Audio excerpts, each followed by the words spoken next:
الحمدللہ وحدہ والصلاة والسلام علی من لا نبی بعدہ اما بعد۔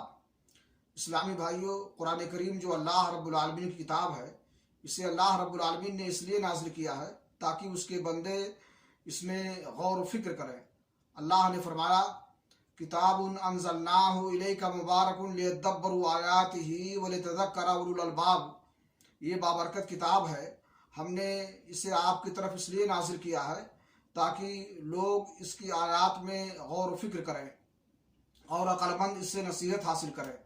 قرآن کریم میں مزید غور و فکر کرنے کے لیے کبھی کبھار اسے دوسروں سے سننا بھی مستحب ہے۔ صحیح بخاری شریف کی روایت ہے، عبداللہ بن مسعود رضی اللہ تعالیٰ عنہ کہتے ہیں کہ اللہ کے رسول جناب محمد رسول اللہ صلی اللہ علیہ وسلم نے مجھ سے کہا اقرأ علی القرآن، فقلت یا رسول اللہ اقرأ علیک وعلیک انزل، قال انی احب ان اسمعه من غیری، وقرأت علیہ سورة البقرہ حتی اذا جئت الى هذه الآیہ فکیف اذا جئنا من کل امت بشہید وجئنا بک علی ہؤلاء شہیدا، فقال حسبک الآن، فالتفت الیہ فاذا عیناہ تذرفان۔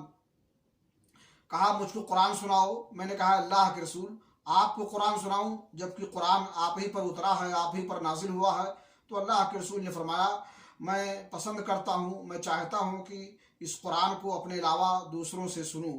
تو میں نے آپ پر سورہ نساء پڑھی یہاں تک کہ جب اس آیت پر پہنچا کہ اس وقت کا حال کیا ہوگا جب ہم ہر امت میں سے گواہ لائیں گے اور آپ کو ان سب پر گواہ بنائیں گے، تو آپ نے کہا بس اتنا کافی ہے۔